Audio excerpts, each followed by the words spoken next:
It's already up and running in Singapore. Yes. You're kicking things off, I think, Q2 here in Hong Kong. Tell me why. I mean, we've got Uber, we've got others. We've got Grab Taxi, for instance. So what difference can you make? What is the difference between you and those other guys? Right. So firstly, we're not a taxi company. So our drivers are not professional drivers, and our drivers are everyday drivers in Singapore. That is where we have launched. So for example, in Singapore, let me give you some numbers. There are 30,000 or so taxis in Singapore. 30,000 taxis? Yes, also, and private hires. So that is key to increasing the supply in Singapore in terms of the peak hour periods. But for our business, we are targeting the 600,000 private car drivers in Singapore. So that is an untapped supply. So suppose I'm going from East Coast to the CBD in Singapore, and I have a little app. It goes off saying, well, somebody wants a lift. Now, do I make money from that?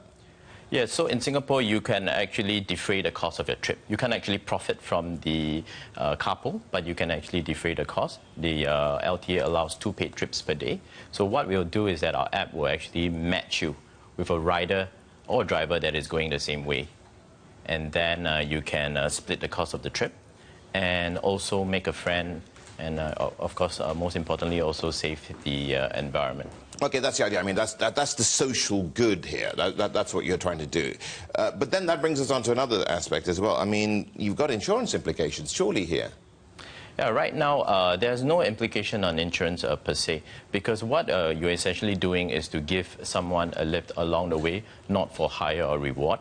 And essentially, it's just like giving your friends, but you are getting families, something, aren't you, at the end of the day, aren't you? Yeah, so the key thing is that it's a not-for-profit model. You're essentially splitting the cost of the trip, no different from giving your colleagues, friends a lift at the end of the day, and then essentially splitting. Well, no, you're picking up somebody you don't know. I mean, they could be a mass murderer or a serial killer. I mean, how do you do a background check on who you're picking up or who your drivers are? Yeah, so safety is a very, very important component in our platform, because essentially you're sharing a ride. You're sharing, and then trust is a very important factor. So we do verification of our drivers on our network. We ask for their driving license, their certificate of insurance, and among other documents. And the riders could also submit that if they wish to. So verification of profiles is one way to increase safety.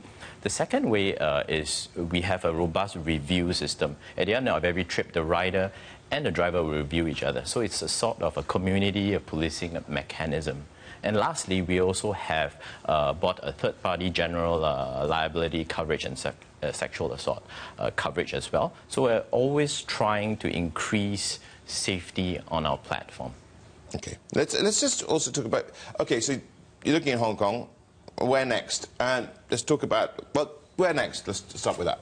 So we are targeting similar countries with similar regulations and population density. So for the Commonwealth countries would be a good place for us to execute our strategy, and we will announce that in due time. OK, what sort of cash are you sitting on, and what are your financial needs? Right now, we have raised up to $2 million, and we're in negotiation to raise the next round of funding. We have gotten a lot of traction in Singapore. So in a short span of time, we're growing 50% month on month right now for the last 5 months. And we have very, very good traction. So investors are really interested in this particular space. And I would say that we are the first of its first real-time mobile application in this particular region. So you're not quite a unicorn yet, so what are we talking about in terms of valuation currently? Right now, we are north of 10 million.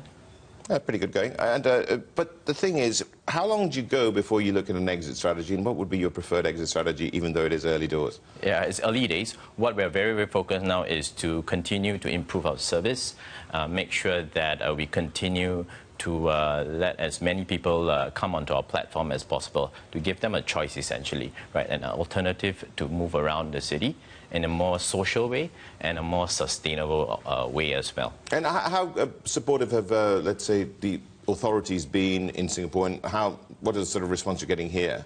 Yeah, the authority has been very, very supportive of our push, because Singapore is moving towards a car-light city.